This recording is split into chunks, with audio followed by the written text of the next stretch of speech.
Bagi Anda yang baru saja bergabung, berikut berita utama kami hari ini. Diduga tidak kuat menanjak, truk bermuatan pasir di Bangkalan terguling dan menimpa rumah. 2 bocah tewas.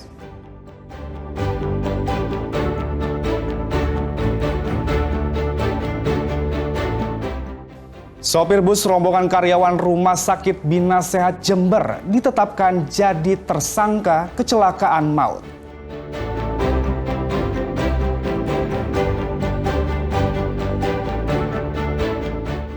Suasana haru iringi prosesi pernikahan seorang tahanan di Lapas Jombang.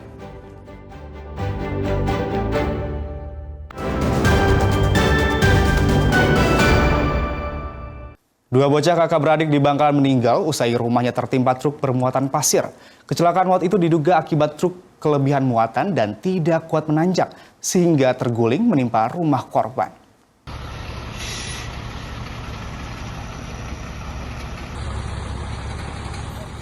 Peristiwa terjadi di Desa Bunahji, Kecamatan Labang, Bangkalan, Selasa dini hari.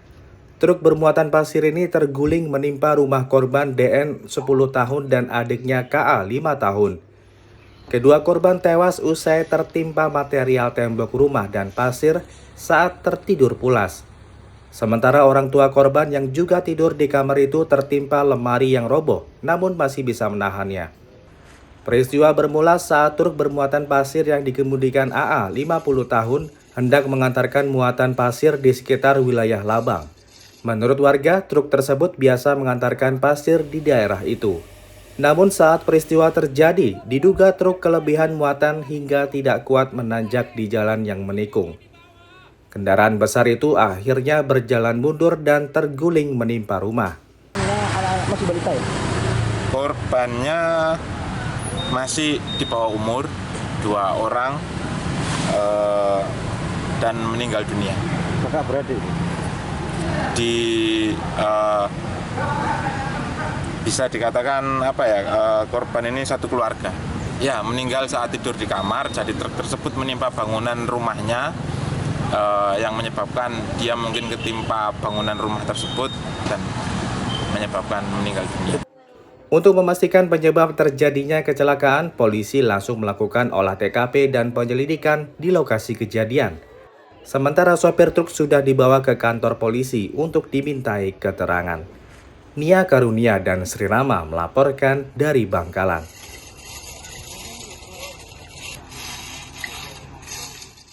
Pengemudi bus rombongan karyawan Rumah Sakit Bina Sehat Jember yang mengalami kecelakaan di Probolinggo ditetapkan sebagai tersangka. Sopir bus dianggap lalai dalam mengemudi hingga mengakibatkan 9 orang meninggal dunia dan puluhan lainnya terluka.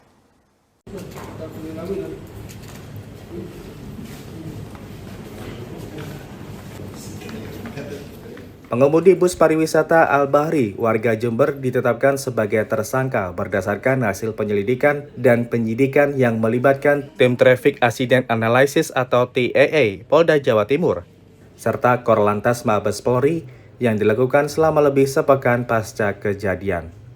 Tim Satuan Lalu Lintas Gabungan itu juga melakukan simulasi melalui animasi video dengan tingkat akurasi tinggi. Kesimpulan dari semua penyelidikan dan pemeriksaan saksi, sopir bus dianggap lalai dan kurang konsentrasi dalam mengemudikan bus. Akibatnya 9 penumpang bus meninggal dan 43 lainnya terluka. Akibat kelalaiannya itu, Al-Bahri dijerat dengan Undang-Undang Nomor 22 Tahun 2009 tentang Lalu Lintas dan Angkutan Jalan dengan ancaman hukuman pidana 6 tahun serta denda 12 juta rupiah.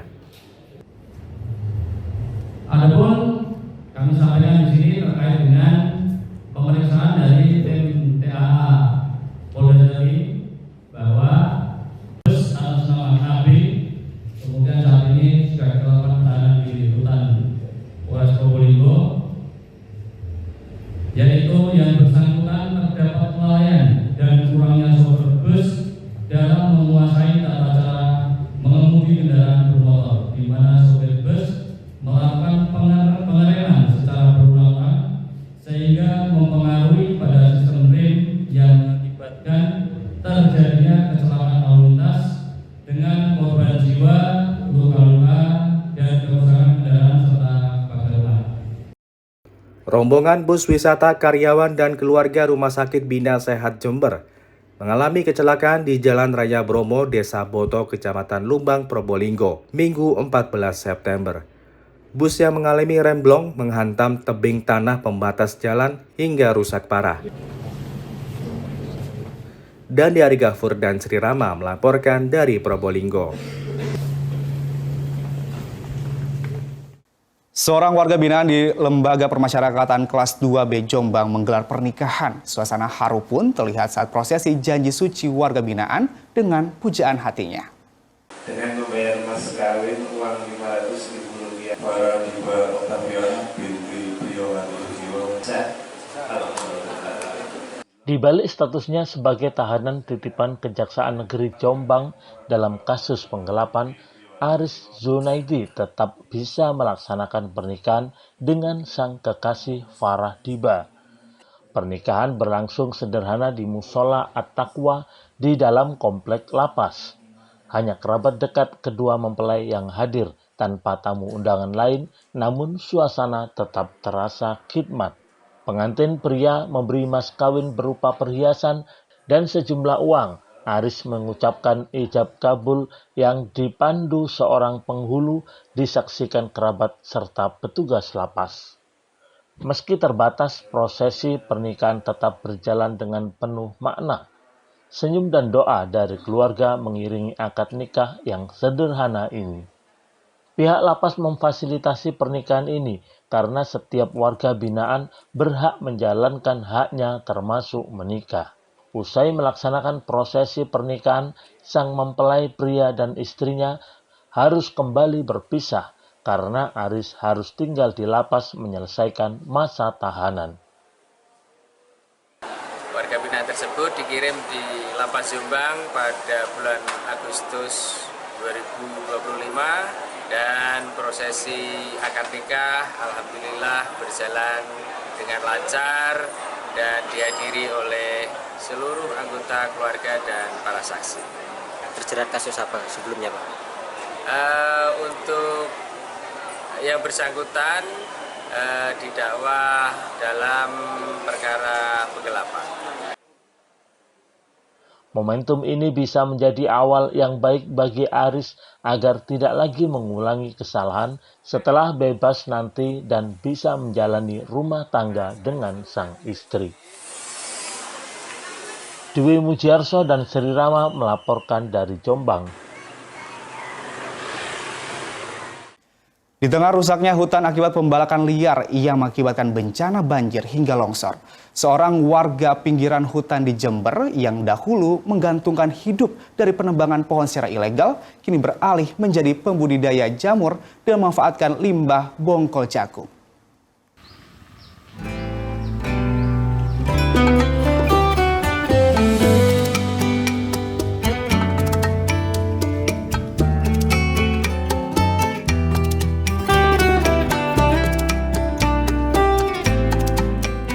Inilah Suhartono, warga desa Sanenrejo, kecamatan Tumpurejo, Jember.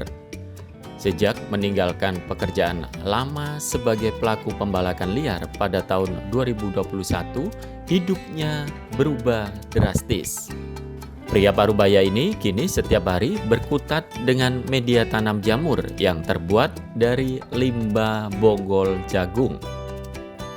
Jika dulu ia ikut merusak hutan demi kebutuhan hidup, kini Suhartono malah memanfaatkan limbah untuk memperbaiki hidupnya.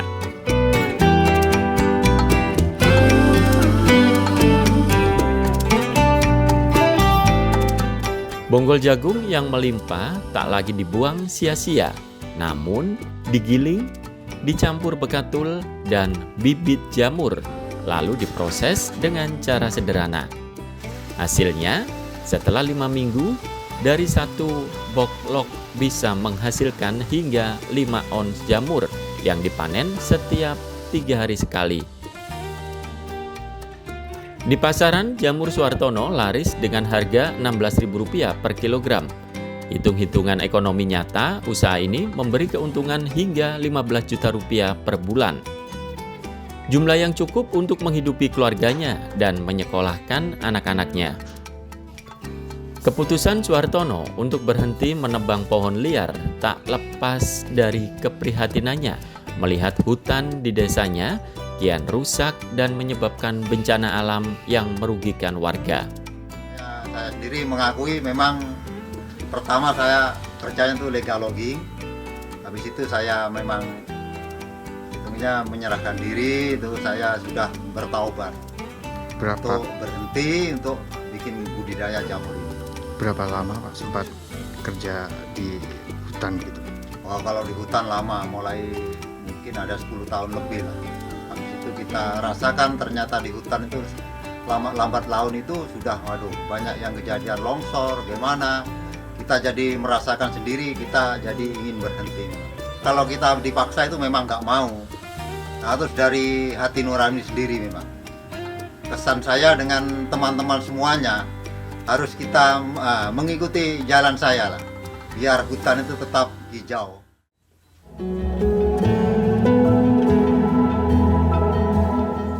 Berkat dukungan dan pendampingan dari berbagai pihak, Suhartono tak lagi berjuang sendiri. Bersama rekannya di kelompok masyarakat pinggiran hutan, ia terus mengembangkan budidaya jamur sebagai sumber penghasilan yang ramah lingkungan. Ya, bagaimana ketika mereka beralih profesi, mereka harus ada sebuah pendapatan yang mampu menggantikan mereka ketika mereka masih menjadi pelaku illegal logging.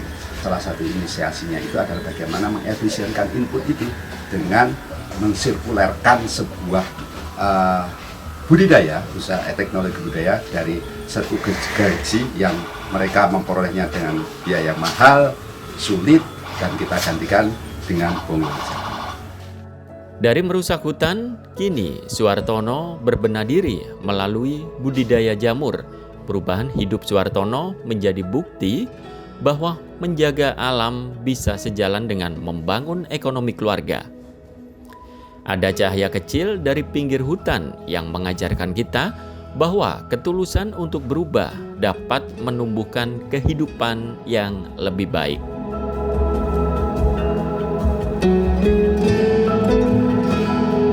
Tommy Iskandar dan Sri Rama melaporkan dari Jember.